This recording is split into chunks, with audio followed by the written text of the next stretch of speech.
माननीय सभासदों, माननीय सभापति जी,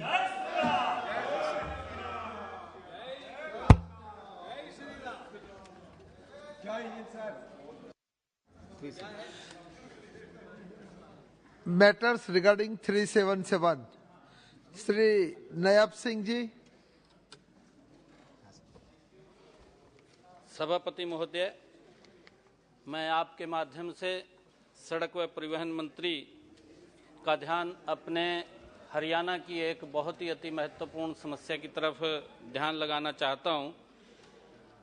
हरियाणा ने चंडीगढ़ जो एयरपोर्ट है शहीद भगत सिंह हवाई अड्डा चंडीगढ़ में, उसके अंदर कुछ पैसा भी दिया था और मेरी आपके माध्यम से आदरणीय मंत्री जी से निवेदन है कि पंचकुला के अंदर लाखों की संख्या में वहां पर लोग रहते हैं।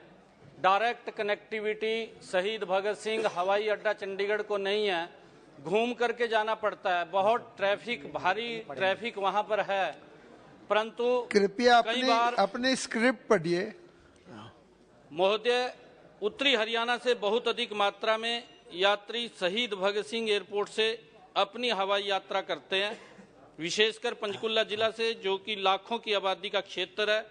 वहां से अधिकतर यात्रियों को एयरपोर्ट तक आवागमन के लिए वाया जीरकपुर से होते हुए 10 से 15 किलोमीटर का अतिरिक्त मार्ग और भारी ट्रैफिक का सामना करना पड़ता है। ट्रैफिक जाम की वजह से यात्रियों को एयरपोर्ट तक पहुंचने में बहुत अधिक समय एवं कठिनाई का सामना करना पड़ता है। कई बार समय से ना पहुंचने के कारण उनकी हवाई यात्रा छूट जाती है, फिर मजबूरन यात्रियों को अन्य साधनों से सहायता लेकर के यात्रा करनी पड़ती है। मेरा माननीय मंत्री जी से निवेदन है कि पंचकुला से शहीद भगत सिंह एयरपोर्ट चंडीगढ़ तक के लिए नए सड़क मार्ग बनाने की कृपा करें, जिससे यात्रियों को हो रही असुविधा से राहत मिले। Thank you. बहुत बहुत धन्यवाद। श्री तीरथ सिंह रावत जी। श्रीमती माला राज्या शाह लक्ष्मी जी। नमस्कार। मैं आज आपके माध्यम से सरकार का ध्यान मेरे अपने संसदीय क्षेत्र टेढ़ी गढ़वाल उत्तराखंड के देहरादून जिले की ओर दिलाना चाहती हूँ। मुरादाबाद मंडल के अंतर्गत देहरादून से कालसी तक रेल लाइन बिछाने का सर्वे 2 बार हो चुका है, जिसमें कोई भी टेक्निकल फॉल्ट नहीं है, लेकिन अभी तक देहरादून से कालसी तक रेल लाइन बिछाने के लिए व्यक्ति स्वीकृत नहीं मिली है। ये क्षेत्र पचवादून जौनसार बाबा क्षेत्र में आता है और इस क्षेत्र के बहुत सारे लोग सेना में अपनी ही सेवा देते हैं। उनको उनके घर आने जाने की में मुश्किल सुविधाएं होती है। इसके साथ ही साथ कालसी शिलालेख पर्यटन की दृष्टि से भी बहुत महत्वपूर्ण माना जाता है एवं व्यापारी दृष्टि से भी ये क्षेत्र महत्वपूर्ण है। रेल लाइन न होने के कारण यहाँ से व्यापारियों तथा यहाँ आने जाने वाले पर्यटन को अद्वितीय कठिनाई का सामना करना पड़ता है। मान्यवर, देहरादून से कालसी तक रेल लाइन की मांग बहुत पुरानी है और समय समय पर मुरादाबाद मंडल के देहरादून रेलवे स्टेशन से कालसी तक रेल लाइन बिछाने की मांग होती आई है। मेरे आपके माध्यम से रेल मंत्री जी से अनुरोध है कि मुरादाबाद मंडल के देहरादून रेलवे स्टेशन के कालसी तक रेल लाइन बिछाने के लिए तत्काल विकसित स्वीकृति प्रदान करने की कृपा करें। क्षेत्र की जनता आपकी आभारी रहेंगे। धन्यवाद। धन्यवाद जी। श्री तीरथ सिंह रावत जी। धन्यवाद सभापति महोदय। माननीय अध्यक्ष जी, मैं आपके माध्यम से बच्चों पर अपराध केस पर लापरवाही और बाल सुरक्षा हेतु सारे भारत में एक अलग police cell, fast track child rescue cell active CRC की जरूरत पर सदन एवं सरकार का ध्यान आकर्षित करना चाहता हूं। संपूर्ण भारतवर्ष के पुलिस विभाग में बच्चों की सुरक्षा हेतु fast track child rescue cell का होना नितांत आवश्यक है। आज हमें भारत के 472 मिलियन बच्चों की सुरक्षा हेतु कुछ ठोस कदम उठाने चाहिए। मानव, आज हर एक बच्चा बेशकीमती है। वह न सिर्फ अपने परिवार के लिए अपितु भारत का स्वर्णिम भविष्य भी है। दिन प्रतिदिन बच्चों पर अपराध बढ़ते चले जा रहे हैं, जो कि एक विकट समस्या है और विडंबना है कि उनकी सुरक्षा के लिए कोई पुख्ता इंतजाम नहीं है।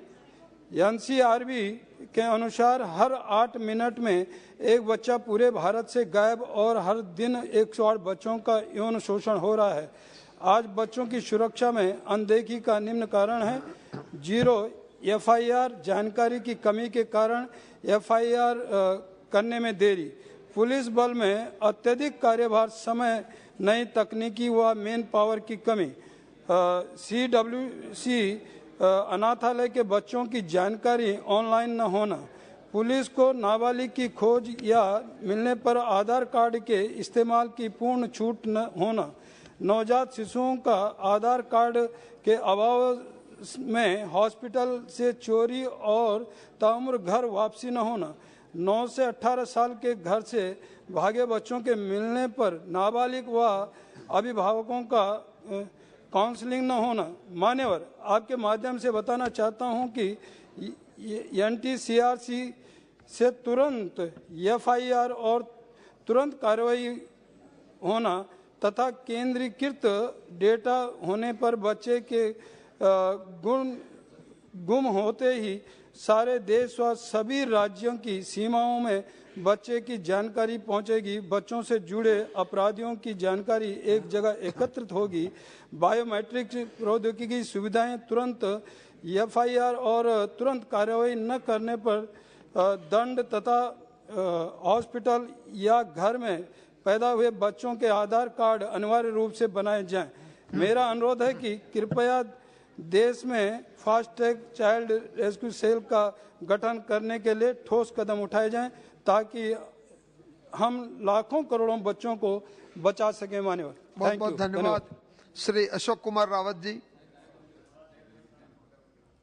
थैंक यू चेयरमैन साहब। मेरे मिश्रिक संसदीय क्षेत्र जो कि हरदोई जनपद में पड़ता है, उसका क्षेत्र में बिलग्राम तहसील पड़ती है, जिसके अंतर्गत माधोगंज ब्लॉक आता है और यहाँ पर माधोगंज बघौली रोड है, जिस पर उद्योग धंधे बड़ी तेज़ी से विकसित हो रहे हैं। जैसे चाय की पैकेजिंग है, राइस मिल है, वेयर हाउस इत्यादि की स्थापना हो चुकी है। मेरा आपसे सदन के माध्यम से सरकार से अनुरोध है कि माधोगंज को औद्योगिक क्षेत्र के रूप में विकसित किया जाए, ताकि वहाँ के युवाओं को रोजगार मिल सके। और यही धन्यवाद। इसी के साथ ही बहुत बहुत धन्यवाद। श्री प्रभुभाई वसावा जी। प्रभुभाई वसावा जी। Shrimati Sangeeta Kumari Singh Dev ji. Thank you, Chairman, sir. The permission for opening of 2 Kendriya Vidyalayas in Patnagarh and Titlagarh subdivisions of my parliamentary constituency is still pending with the central government, sir.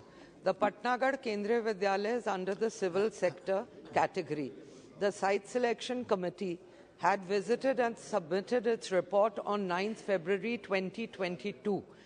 And as per the suggestions and recommendations of the committee, the necessary renovations of the temporary building have already been completed. Further, the 10-acre patch of land identified for the construction of the school has also been levelled and is free from all encroachments. The Titlagarh Kendriya Vidyalaya is under the challenge method, sir. And the matter of the Titlagarh Kendriya Vidyalaya has been going on since 2010. So I request the Honourable Minister of Education, through you, sir, to expedite the process of approvals needed for the opening of these 2 Kendriya Vidyalayas in Patnagarh and Titlagarh in Bolangir parliamentary constituency. Thank you, sir. Thank you very much. Shri Bholanath ji.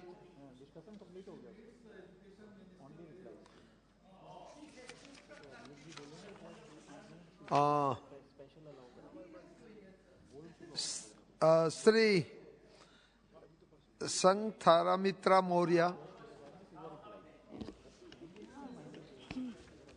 बहुत बहुत धन्यवाद सभापति महोदय। महोदय, शिक्षा व्यक्ति के व्यक्तित्व का ही विकास नहीं करती, बल्कि उसे पुरातन व रूढ़ मान्यताओं के गहरे भंवर से निकालकर प्रकाश की ओर भी ले जाती है। महिलाओं के संदर्भ में शिक्षा की बात हो तो माता सावित्रीबाई फुले का नाम आता है। उन्होंने न केवल महिलाओं को पुरातन रूढ़ियों की बेड़ियों से आजाद किया, वरन उन्हें एक खुला आसमान दिया जहां वह अपने सपनों की उड़ान भर सके। 19वीं सदी से पूर्व तक हमारे समाज में स्त्री शिक्षा प्रतिबंधित थी। जो थोड़ी बहुत शिक्षा दी भी जाती थी, उसका मुख्य केंद्र परिवार व पाक कला की निपुणता थी। इससे अधिक समाज में स्त्री शिक्षा का कोई व्यवहार नहीं था। कहा जा सकता है कि भारतीय समाज में स्त्री चेतना का स्वर 19वीं सदी के सुधारवादी आंदोलन से आना प्रारंभ होता है। महोदय, सावित्रीबाई फुले महिलाओं के लिए आशा की किरण थी। महज 66 साल के अपने जीवन काल में माता सावित्रीबाई लाखों महिलाओं के लिए आदर्श व स्वाभिमान का प्रतीक बन गई। आने वाले कई वर्षों तक मां सावित्रीबाई फुले को भारत की पहली महिला शिक्षिका के साथ साथ एक महान सेविका के रूप में याद किया जाएगा। पूर्व में महोदय, मैंने माता सावित्रीबाई फुले जी की जयंती को महिला शिक्षक दिवस के रूप में मनाए जाने की मांग की थी, जिसका जवाब माननीय मंत्री जी के द्वारा लिखित रूप से दिया गया कि 5 सितंबर डॉक्टर सर्वपल्ली राधाकृष्णन की जयंती को शिक्षक दिवस के रूप में मनाया जाता है, इसलिए यह संभव नहीं है।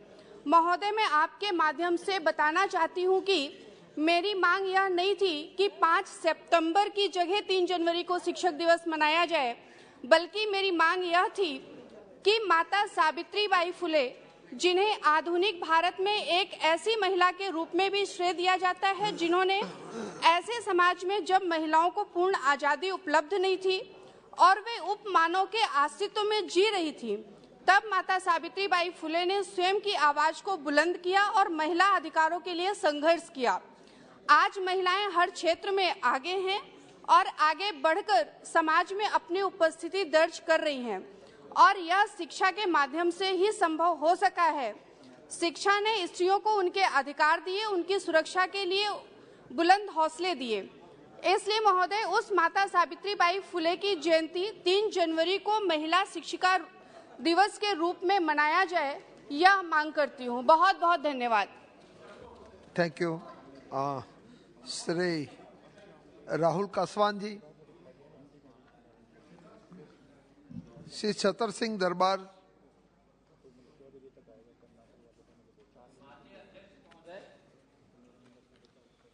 मध्य प्रदेश मेरे संसदीय क्षेत्र में पुनासा डैम और नर्मदा डैम भरने से धार के अंतर्गत मालवा और निमाड़ अंचल की नर्मदा पट्टी ओंकारेश्वर डैम बनने के बाद इस पहाड़ी क्षेत्र से जंगली जानवर जैसे सुअर, नीलगाय आदि जो वहाँ रहते थे पहाड़ों में, वो सब मालवा और निमाड़ अंचल में आ गए हैं। ये जंगली जानवर इस पूरे क्षेत्र के किसानों की फसल को पूरी तरह तहस नहस करके भारी नुकसान पहुंचा रहे हैं। इस संबंध में सरकार से मेरा आग्रह है कि उपरोक्त जंगली जानवरों से किसानों की फसलों को बचाने हेतु तत्काल कोई कारगर कदम उठाए। धन्यवाद। धन्यवाद जी। श्री दुष्यंत सिंह जी। धन्यवाद चेयरमैन साहब। सर आपका संरक्षण चाहिए सर, आपका संरक्षण चाहिए मुझे। This is not the point to be raise. Hello sir, आप अपनी बात रखो सर, इनकी बात रिकॉर्ड में नहीं जाएगी। सर, पूर्व राजस्थान नहर परियोजना ERCP वर्ष 2051 तक मेरे निर्वाचन क्षेत्र झालावाड़, बारां सहित 13 जिले में राज्य की 41% आबादी को लंबी अवधि की सिंचाई और पेयजल की जरूरतों को पूरा करेगी। ये खेती योग्य भूमि को 2 लाख हेक्टेयर तक बढ़ाएगी और भूजल स्तर में भी वृद्धि करेगी। इस परियोजना की प्रस्तावित लागत 37,000 करोड़ रुपए है। काम में देरी होने की वजह से ये आंकड़ा रोजाना बढ़ रहा है। राज्य इस परियोजना की कीमत अकेले वहन नहीं कर सकता। वैसे भी राजस्थान की वित्त स्थिति बहुत खराब है। इसका राज्य घाटा 4.36% है, जो FRBM की 3% की सीमा से अधिक है। इसके 2022-23 के लिए 15 वित्त आयोग द्वारा निर्धारित अपने वित्त और ऋण लक्ष्यों को पार करने का भी अनुमान है। इसलिए राज्य को इस परियोजना के लिए केंद्रीय सहायता की आवश्यकता है, जो ERCP को राष्ट्रीय परियोजना घोषित करके प्रदान कर सकता है। मैं माननीय मंत्री जी से अनुरोध करता हूं कि वह जल्द ही जल्द ERCP को राष्ट्रीय परियोजना के रूप में घोषित करें और PKC परियोजना के साथ ERCP के लिंकेज के लिए एक प्रस्ताव का सुझाव दें, जो परियोजना को राष्ट्रीय स्तर पर विचार करने का योग्य बनाता है। धन्यवाद। धन्यवाद जी। श्री विजय कुमार दुबे जी। धन्यवाद माननीय अध्यक्ष जी। कुशीनगर लोकसभा क्षेत्र बौद्ध सर्किट एरिया है। महात्मा बुद्ध का परिनिर्वाण भूमि होने के कारण प्रतिवर्ष दर्जनों देशों के बौद्ध तीर्थयात्री यहां दर्शन के लिए लाखों की संख्या में आते हैं। महोदय, कुशीनगर के बौद्ध सर्किट एरिया को दुनिया के बौद्धिस्ट देशों से जोड़ने के लिए और यहाँ के पर्यटन को अंतर्राष्ट्रीय स्तर पर विकसित करने के लिए ही हमारे यशस्वी प्रधानमंत्री माननीय मोदी जी ने यहाँ अंतर्राष्ट्रीय हवाई अड्डा का निर्माण कराया। बौद्ध सर्किट एरिया से लगे आज भी पर्यटन विकास के लिए 195 एकड़ भूमि खाली पड़ा है, जिस पर बहुत सी परियोजनाओं का प्रस्ताव आज भी केंद्रीय पर्यटन मंत्रालय में लंबित है। पर्यटन मंत्रालय भारत सरकार द्वारा स्वदेश दर्शन योजना की गाइडलाइन को रिवाइज करते हुए स्वदेश दर्शन 2.0 हेतु नई गाइडलाइन जारी की गई है। मैं आपके माध्यम से पर्यटन मंत्री जी से आग्रह करता हूं कि कुशीनगर लोकसभा क्षेत्र के लोगों के रोजगार के अवसर को बढ़ाने के लिए और पर्यटन के क्षेत्र में कुशीनगर को अंतर्राष्ट्रीय स्तर पर विकास किया जा सके, इसके लिए स्वदेश दर्शन स्कीम 2.0 में सम्मिलित करने का कष्ट करें। धन्यवाद। धन्यवाद जी। श्री राहुल कासवान जी। धन्यवाद अध्यक्ष महोदय। मेरी लोकसभा क्षेत्र चूरू राजस्थान के अत्यंत महत्वपूर्ण राजमार्ग संख्या 52 का इस समय 2 लेन से 4 लेन किए जाने का कार्य प्रगतित है। यह एक बहुत ही महत्वपूर्ण मार्ग है जो मेरे लोकसभा क्षेत्र के सीधे तौर पर पंजाब और कांडला गुजरात से जोड़ने का कार्य करता है। इस सड़क मार्ग का विस्तार कार्य 2024 में होना प्रस्तावित था, लेकिन माननीय सड़क परिवहन मंत्री ने हमारे निवेदन पर अत्यधिक ट्रैफिक होने को देखते हुए इसी वर्ष इस कार्य को किए जाने हेतु स्वीकृति जारी की है। इस कार्य के लिए मैं आभार व्यक्त करता हूं। लगातार बढ़ते ट्रैफिक के कारण इस मार्ग पर अनेक ऐसे ब्लाइंड स्पॉट बन गए हैं जिन पर आए दिन दुर्घटनाएं होती रहती हैं। पिछले दिनों ही चूरू तहसील के गांव ढानी डीएसपुरा में 2 बच्चों की जान चली गई थी, जिसकी वजह से आमजन में भारी रोष था। मेरे द्वारा संबंधित विभाग के अधिकारियों में पुलिस को सम्मिलित करते हुए इस मार्ग को सर्वे कर विभिन्न ब्लाइंड स्पॉट्स को चिन्हित किया जाने का कार्य किया गया है। हमने पाया कि क्षेत्र में अनेक गांवों में सड़क के दोनों ओर बसावट है होने की वजह से सड़क को आर पार करना में बड़ी दुर्घटनाएं होती हैं। इसलिए जॉइंट सर्वे के दौरान हमने पाया कि गांव भांगीवाद, बागसरा, अथुना, खोटिया, ढानी डीएसपुरा, रामसरा, ढाडर, लखाऊ, सौदरपुर बाईपास और वह खेमाना, डंडाल व गुलपुरा के रास्ते पर आरओबी, वीयूपी, एसयूपी बनाने जाने की अत्यंत मेहनती आवश्यकता है। अतः मेरा माननीय सड़क परिवहन मंत्री से निवेदन है कि राजमार्ग पर दुर्घटनाओं में कमी लाए जाने हेतु उपरोक्त सभी स्थानों पर आवश्यकता अनुसार आरओबी, वीयूपी या कैटल अंडरपास बनाए जाने हेतु ब्लाइंड स्पॉट रिडक्शन स्कीम के तहत निर्माण करवाया जाए। धन्यवाद सर। धन्यवाद जी। सुगनश्री Debashree Chaudhary. Thank you, sir. I would like to draw the kind attention of the Honorable Minister of Road Transport and Highways towards the road connectivity between Raiganj, Uttar Dinajpur, West Bengal and Barshoi Katihar in Bihar by constructing a bridge at Makraghat. This work has the scope to strengthen the trade relations, provide the medical transactions to the people and improve the business sector also between the states of West Bengal and Bihar. The road between Raiganj in West Bengal and Barshoi in Bihar is vital for the overall development of Uttar Dinajpur, Dakshin Dinajpur and Katihar districts.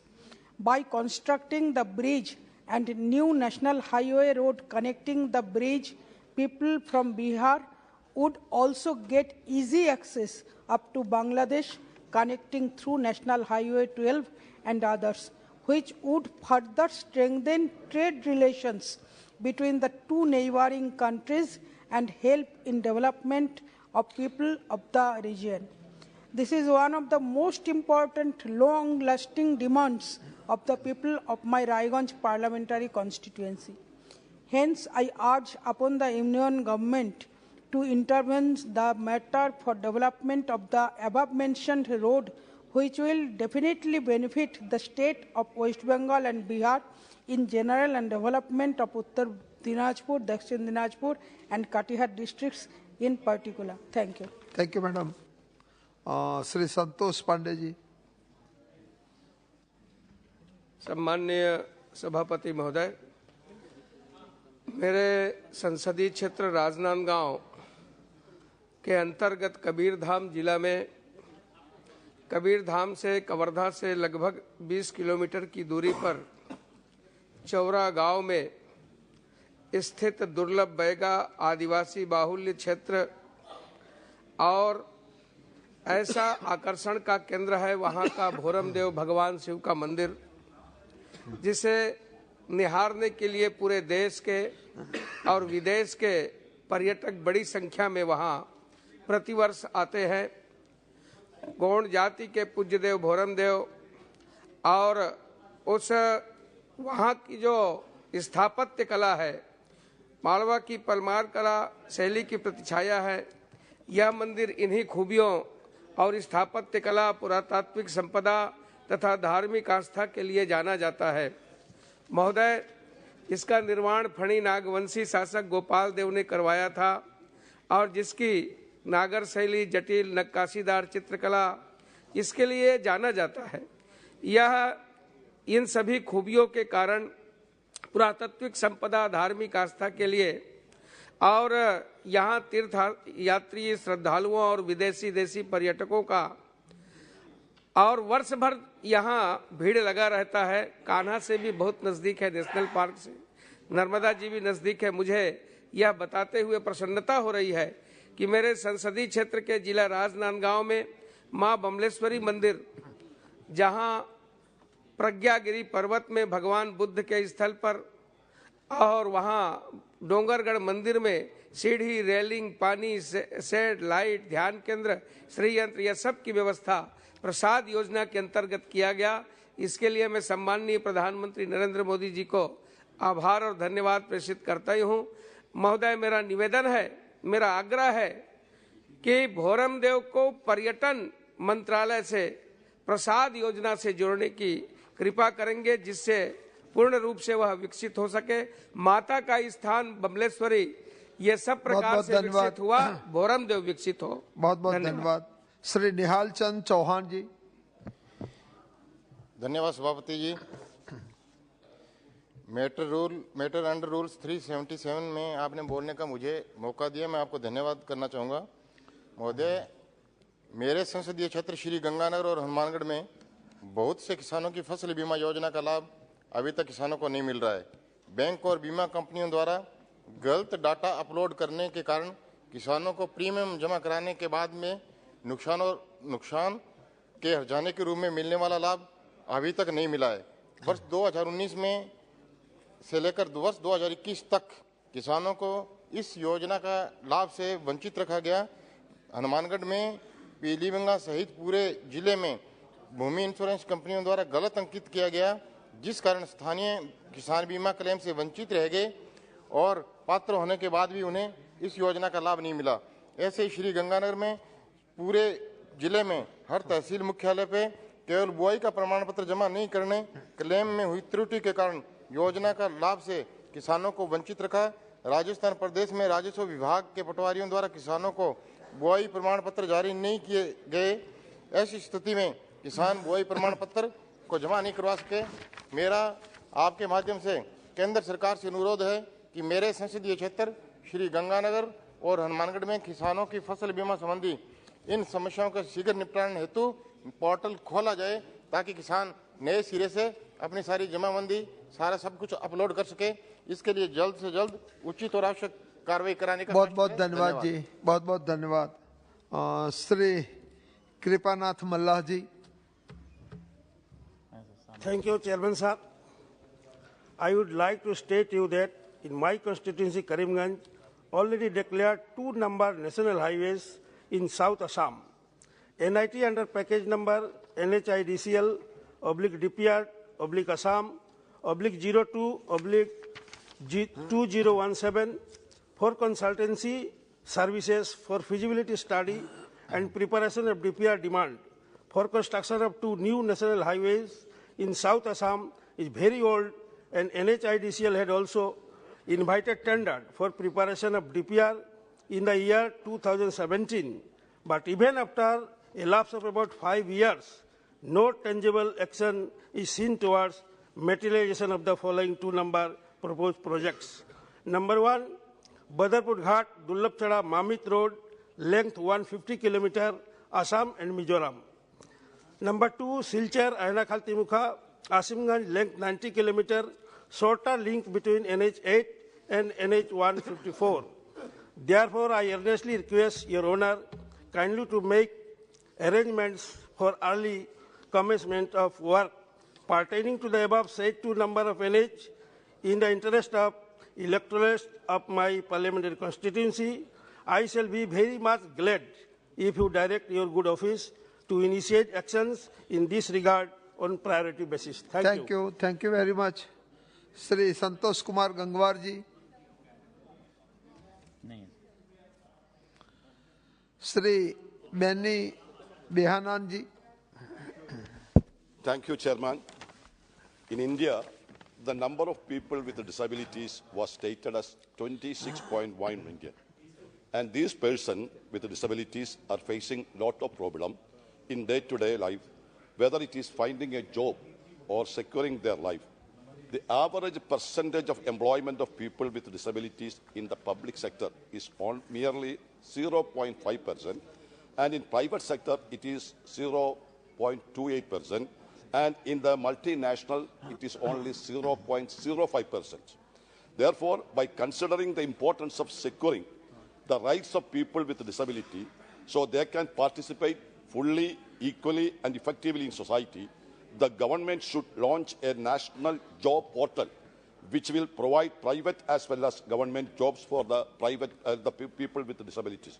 On the other hand, while considering the number of their proper treatments, health and for securing their life, the government should hence introduce a special insurance policy to these persons with disabilities.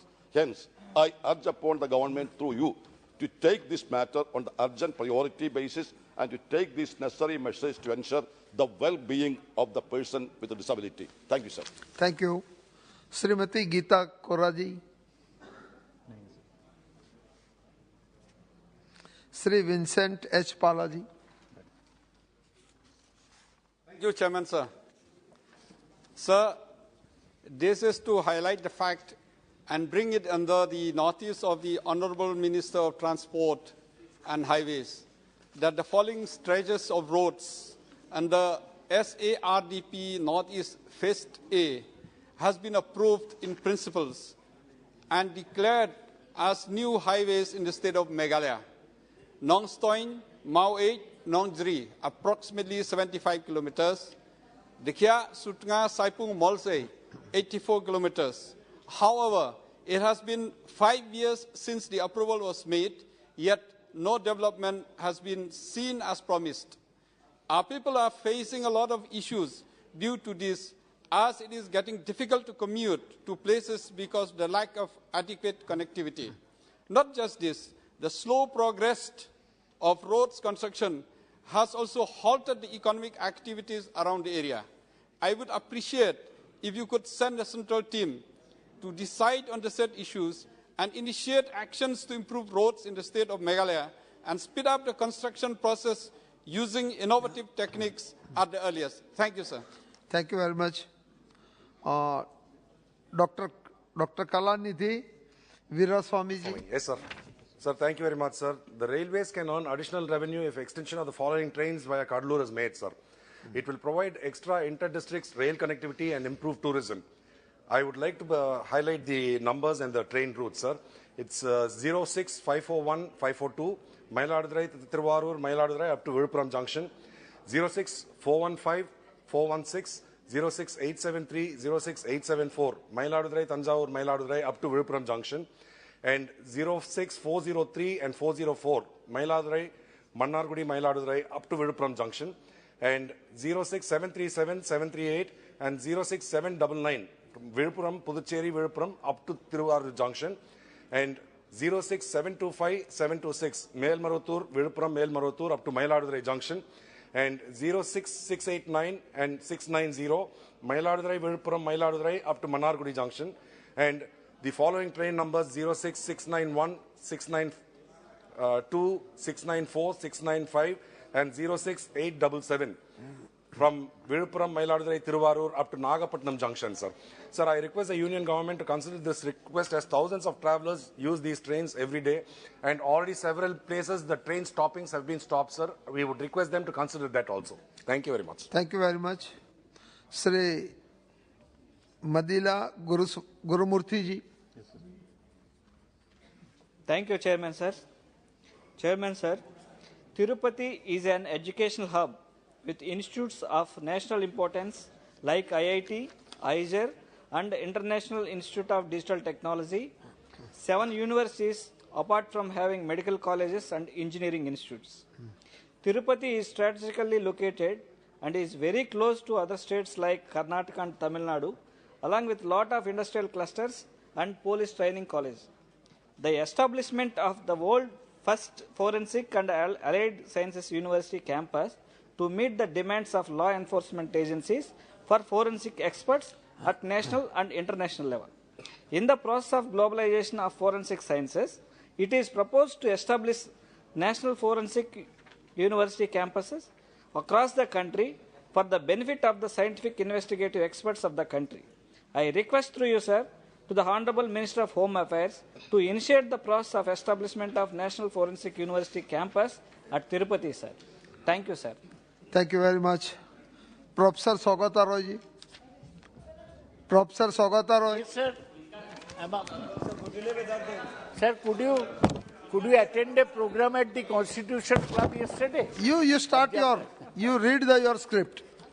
Sir, please, during my presentation, please don't look at the paper. No, you have to read the script. You have to read the script. I am reading. But you don't, please. You please read the script. Sir, I raise the following matter under Rule 377. The prime accused in the Boktui arson case, where 10 people died, his name was Lalan Sheikh. ये नहीं है script में, ये record में नहीं जाएगा. This will not go. This name will not go. Whatever is. अच्छा आप बोलिए. Whatever is written, you have to speak. यही तो. सबको यही करना है. तो सर यही तो बोल रहा हूँ. दो एक omission हो गया वो बोल देता हूँ. आप बोल दो ना. Sir, he died in CBI custody in Rampurhat, Birbhum district, West Bengal, on 12 December 2022. आपकी स्क्रिप्ट के मुताबिक बोलो. You are speaking out of this. ठीक है. No, how many? 1-2 words only. आप पढ़िए. सुनिए ना. हाँ, आप तो बहुत सीनियर लीडर. हाँ, पढ़ रहा.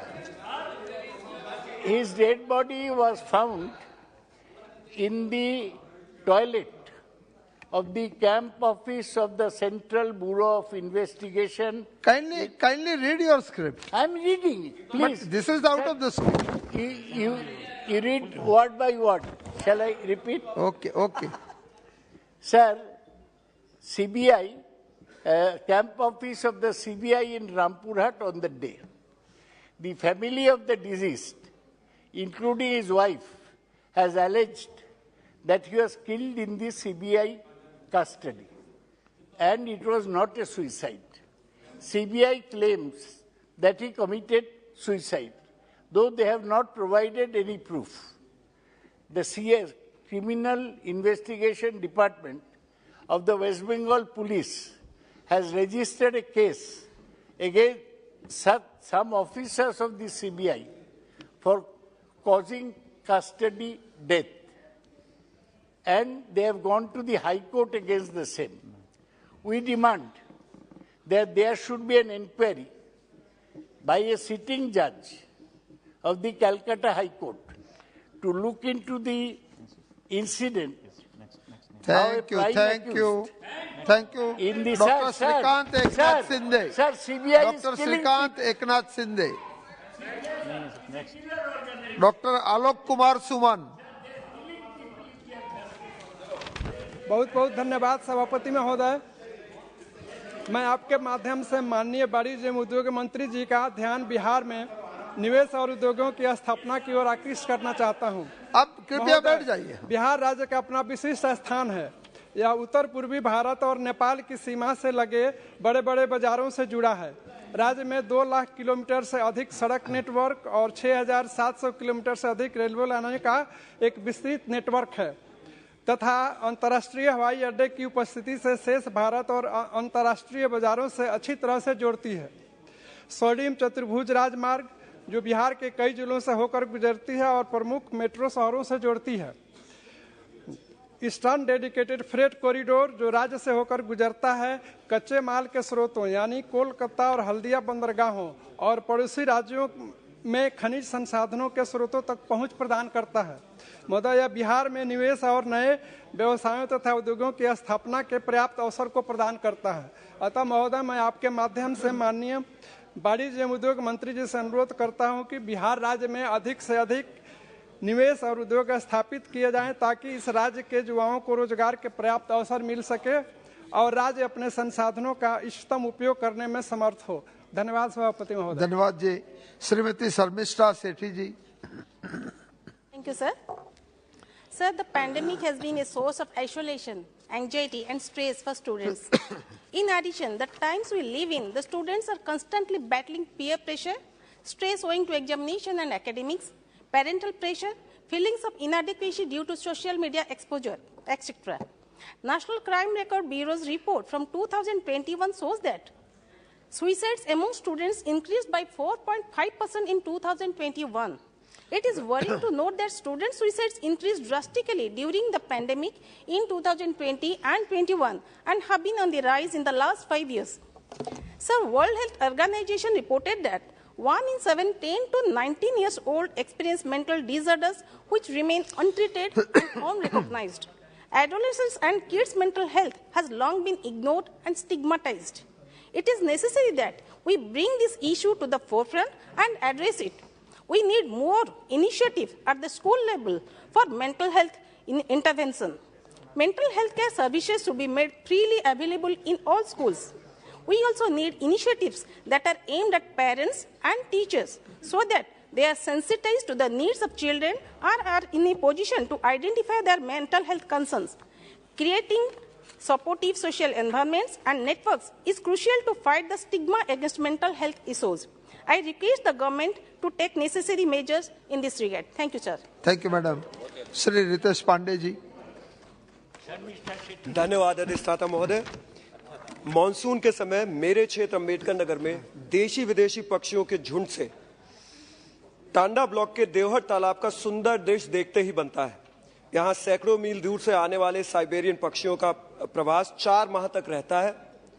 इसके अलावा हंस, सारस, सलोन आदि विभिन्न प्रजाति के पक्षियों की मौजूदगी आकर्षण का केंद्र रहती है, लेकिन पेड़ पौधों के अभाव में इन्हें उपयुक्त माहौल नहीं मिल पाता और ये पलायन कर जाते हैं। उत्तर प्रदेश में इस स्थान को एक अलौकिक पर्यटन स्थल बनाने की पूरी संभावनाएं बनती हैं। देश विदेश से पर्यटन के लिए आने वाले लोगों के लिए एक अच्छा पर्यटन स्थल बन सकता है और इसके साथ साथ इसके अगल बगल निषाद समाज और राजभर समाज के कई सैकड़े गांव के लोगों को रोजगार भी मिलने का साधन बन सकता है, जो विभिन्न तरह के रोजगार से अपने परिवार का भरण पोषण पूरे साल तक कर सकते हैं। इसलिए मेरे क्षेत्र के लोगों ने इस पटल पर इस समस्या को और इस तालाब को एक पर्यटन स्थल बनाने का प्रस्ताव देने के लिए मुझे कहा है। इसलिए मेरी सरकार से अनुरोध है कि यहाँ पर एक सुंदर सा पंछी विहार का निर्माण हो ताकि देवहर तालाब का कायाकल्प हो सके। धन्यवाद। बहुत बहुत धन्यवाद। श्री कोठा प्रभाकर रेड्डी जी। चौधरी महबूब अली कैसर जी। धन्यवाद सभापति महोदय। मेरे खगड़िया लोकसभा क्षेत्र अंतर्गत महेशखूट से नारायणपुर वाया गोगरी नई रेल लाइन का सर्वे रिपोर्ट अग्रिम कार्यवाही हेतु महाप्रबंधक कार्यालय हाजीपुर द्वारा भेजा गया था, परंतु रेलवे बोर्ड ने पत्र संख्या 2019 W2/ECR/NL/SY41 दिनांक 28/10/20 के तहत उपरोक्त प्रस्तावित परियोजना को स्थगित कर दिया है। मैं आपके माध्यम से भारत सरकार का ध्यान इस परियोजना की ओर ले जाना चाहता हूं, जो कि मेरे क्षेत्र का एक अति महत्वपूर्ण मुद्दा है। महोदय, मेरा खगड़िया जिला 7 नदियों जैसे गंगा, बूढ़ी गंडक, काली कोसी तथा बिहार का अभिशाप कही जाने वाली कोसी जैसी विशाल नदियों से घिरा हुआ है, जो खगड़िया जिला को कई भागों में विभाजित करता है। आज भी कई ग्राम ऐसे हैं जिनको सीधा संपर्क मुख्यालय तो दूर की बात प्रखंड मुख्यालय से भी नहीं है, तथा खगड़िया जिला नीति आयोग के अति महत्वाकांक्षी जिलों में से एक है। ये नई रेल लाइन महेशखूट से नारायणपुर वाया गोगरी, परबत्ता, डुमरी, अगवानी घाट, बिलदौर होते हुए जाएगी। ये वह क्षेत्र है जो आज भी बहुत पिछड़ा हुआ इलाका है। सर, स्क्रिप्ट पढ़िए इस काइंडली स्क्रिप्ट पढ़े सर। रीड द इस परियोजना से एक बड़ी आबादी लाभान्वित होगी तथा कई पंचायत से सैकड़ों ग्रामीण लोग इससे माध्यम से इसका लाभ ले सकेंगे। इस परियोजना से देश की रीढ़ कहे जाने वाली किसानों को बहुत बड़ी राहत मिलेगी सर, तथा उनके जीवन में व्यापन जबरदस्त बहुत धन्यवाद आएगी। सर, एक और पॉइंट है सर, तथा आप पढ़ लो अपना खत्म हुआ। मेरे क्षेत्र वो नहीं पढ़ रहे सर, वो चीज है ही नहीं। आप नेक्स्ट बोलिए। चलो ठीक।